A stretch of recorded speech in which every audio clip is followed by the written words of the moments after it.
Hi, this is Ed Massiano with Ed Talk number 10.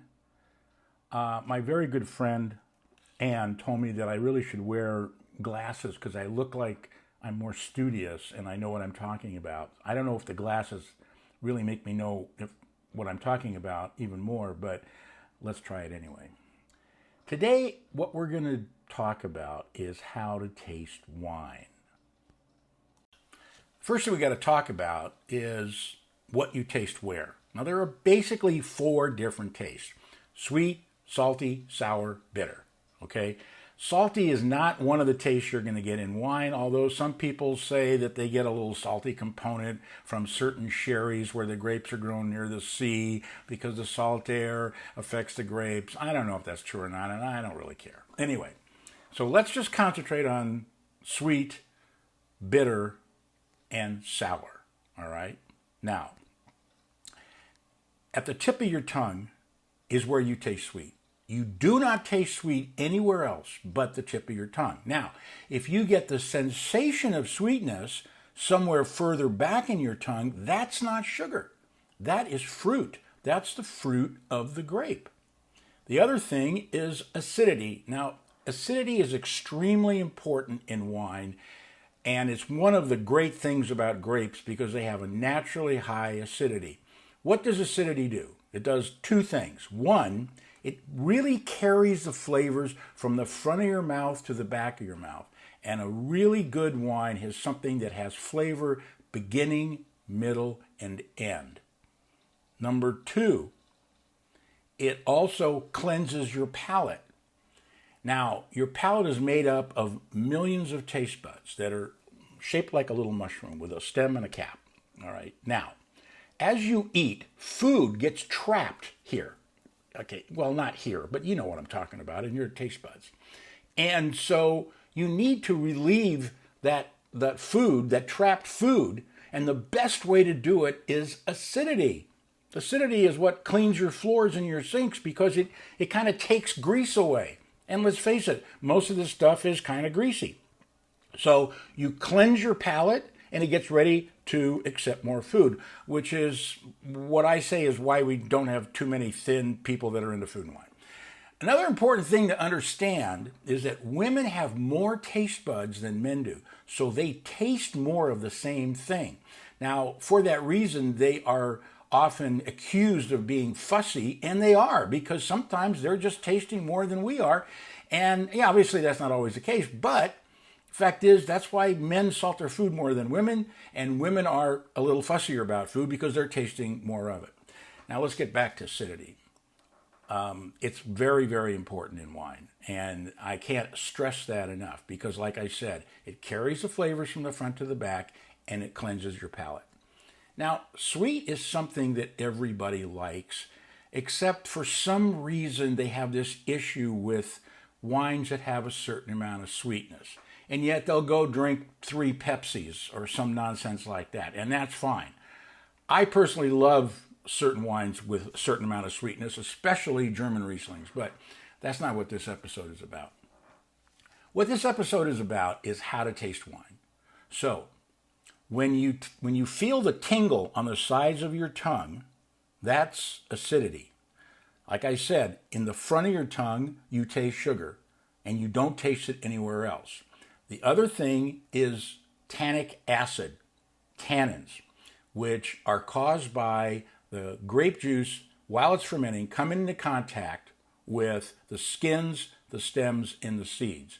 Now, that adds a certain element of bitterness. Now, that sounds bad, but it's really not because that bitterness, that tannic acid, helps to make the wine last longer in the bottle. Now, for white wines, that's not going to be a big deal. I mean, because a lot of white wines aren't supposed to last for a very long time, but a lot of them do.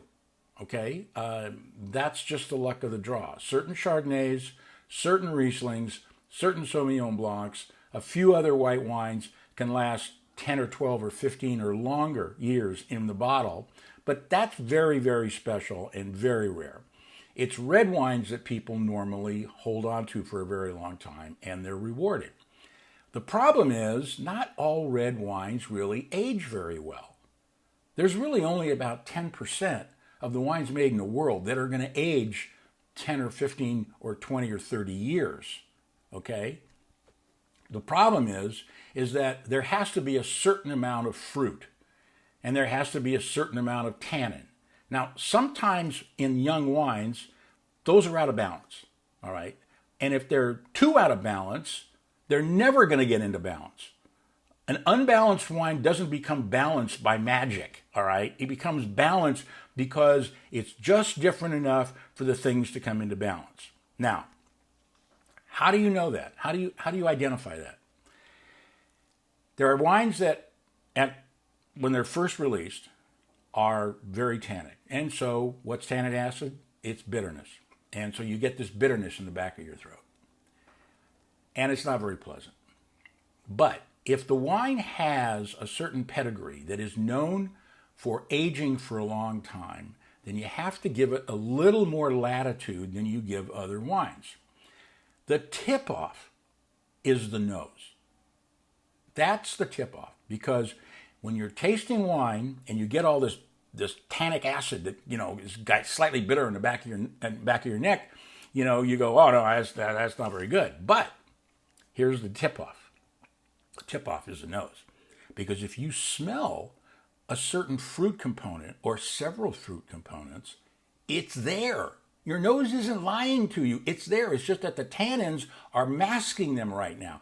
The best way to discern that is to put your hand over and trap the esters of that wine in there, and then smell it right away, and you'll get a lot more nose out of it. So in the beginning, it may be rather tough and rough around the edges, but if you can smell it, it's there. Now, if you can't smell it, that's a different story. That might be a problem. And then you're going to have to flip a coin. Now, we need to talk about the difference between the words aroma and the word bouquet. Now, they're very different. Why are they different? Well, I'm going to tell you. Aroma is basically all of the things that went into the making of that wine. Now, you got to think about this for a minute. I mean, what's wine? It's a very complicated beverage, all right? It's grown in a certain place. It's got a certain variety of grape in it. It's handled a certain way. It sees oak. It doesn't see oak. It goes through malolactic fermentation, which changes the malic acid, which is the very harsh acid that you see on a green apple, to lactic acid, which is lactose, which is what you get in milk, and it gives it that creaminess, especially in Chardonnay. So you got all these things going on. All these things going on, plus the hand of the winemaker and what their mission is in making this wine. When you're smelling a young wine, you are smelling aroma. You're getting the aroma of all the little things that went into making it. Now, over time, this time may be 6 months, it could be 6 years, could be 20 years, but over time, all these little components start to come together and they coalesce and they form a whole. Now, I've talked to people that have had a lot of wine tasting experience over the years, and they all pretty much agree on the same thing. A wine starts to age as long as it's ageable, and all these components start to come together, and then it's really difficult to tell what that wine is, because it just has a solidarity of flavors that is not about where it came from, not about what the grape is, not about the treatment or the malolactic fermentation. It's about all these things coming together. And that's a very, very important thing to remember, because sometimes you're going to taste a wine that you don't like, but there's components in there that give you promise.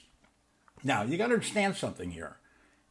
Every wine, every bottle of wine is different. Even if it came out of the same case, even if it's made from the same blend and from the same group, etc., etc. I guarantee you, if you take one case of wine, take all 12 bottles out, open them up, and taste all 12 of them, at least 2 of them are going to taste a little different.